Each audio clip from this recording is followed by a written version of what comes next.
جو بارڈر ہے افغانستان سے، جو بارڈر ہے ایران سے، وہاں سے نان کسٹم گاڑیاں آتی ہیں پاکستان کے اندر، نہ وہاں پہ وفاقی گورنمنٹ اور نہ اندر پروونشل گورنمنٹس اس کا لائے عمل بناتی ہیں. تو یہ کلیئر وائلیشن ہے لا کی.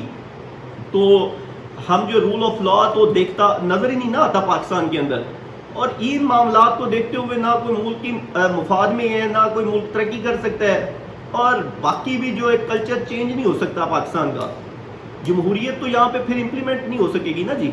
اور اس کے علاوہ اگر میں بات کروں تو جو انڈیا کے ساتھ جو واٹر کرائسس ہمارا واٹر ایشو ہے، انڈس واٹر ٹریٹی کا ایشو ہے، جو انڈیا ہمارے 3 ICJ انڈس، جیلم، چناب، ان تینوں دریاؤں پہ جو وہ براجیز اور ڈیمز بنا رہا ہے، ان میٹرز کو پاکستان نے نہ ہائی لائٹ کیا ہے، نہ اس کی پراپر سپرویژن کی ہے. اس کے علاوہ اگر بات کی جائے تو ڈیمز کی، تو یہ اتنی نااہل اور ناکمی گورنمنٹس تھیں، کوئی ادھر ملکی مفاد کی بات نہیں کرتا، اتنا پولرائزڈ ہے، اتنے وہ ایک اس سسٹم کو بیسیکلی وہ ایک معیشت کو پاکستان کی جو اندر گورنمنٹ ہے وہ اس کو ایک بزنس کے طور پہ سیاستدان لیتے ہیں، اور جو ہائی اتھارٹیز ہیں وہ اس کو ایک بزنس کے طور پہ لیتے ہیں کہ اگر پوسٹ مل گئی، اگر نوکری مل گئی پرائم منسٹر بننے کی، تو میں انشاءاللہ اپنے یہ سارے محرومیاں پوری کروں گا. تو ڈیم تو کسی نے بنایا ہی نہیں اتنے سالوں میں. اس کے علاوہ اگر بات کی جائے تو کوئی بھی جو خاص انڈسٹری ہے اس کو گرو نہیں کیا گیا. ہمارے ہاں ٹیکنالوجی کے اندر کسی نے انویسٹمنٹ نہیں کی. آپ اندازہ کریں کہ اب جو یہ چیزیں جو موبائلز خریدنے پڑ رہے ہیں باہر اتنے مہنگے، اور اس کے علاوہ ایگریکلچر کے اندر جو سیڈز ہیں وہ باہر سے بائی کرنے پڑ رہے ہیں، اگر وہ ملک کے اندر بنے، اگر تھوڑی سی بھی ریفارمز آئیں، اس میں ایگریکلچر ریفارمز ہیں، ٹیکنالوجیکل ریفارمز ہیں، آٹو موبائل انڈسٹری کے اندر ریفارمز ہیں، گاڑیوں کی ہیں، تو کیوں اتنی زیادہ مہنگائی ہو؟ ہمارے ہاں تو کھانے کی چیزیں جو ہیں وہ بھی باہر سے پرچیز ہو رہی ہیں. تو یہ مہنگائی تب ہی ختم ہو سکتی ہے جب کوئی اوور آل جو ہے معیشت کو ٹھیک کیا جا سکتا ہے. میں آپ لوگوں سے سجیشنز بھی لوں گا، اور آپ لوگوں نے بتانا بھی ہے کہ جو یہ ہماری ایک پراپر ڈسکشنز ہیں جس میں میں نے آج ایک اوور آل آپ کو اوور ویو دیا کہ پولیٹیکل اور سوشل اور خاص طور پہ جو کانسٹیٹیوشنل اور یہ کرائسس آ رہا ہے نا، اکنامک کرائسس ہے، اس کو جو ہے کیسے ٹھیک کیا جا سکتا ہے، اس میں کیا کیا ایشوز آ رہے ہیں، وہ سارے ہم نے جو ہے وہ ڈسکس کیے ہیں. نیکسٹ میں ہم ڈیلی بیسس پہ جو ایشوز آئیں گے وہ کرتے جائیں گے. Thank you so much. Channel کو سبسکرائب کر دیں اور اپنے فرینڈس کے ساتھ شیئر کریں. اللہ حافظ.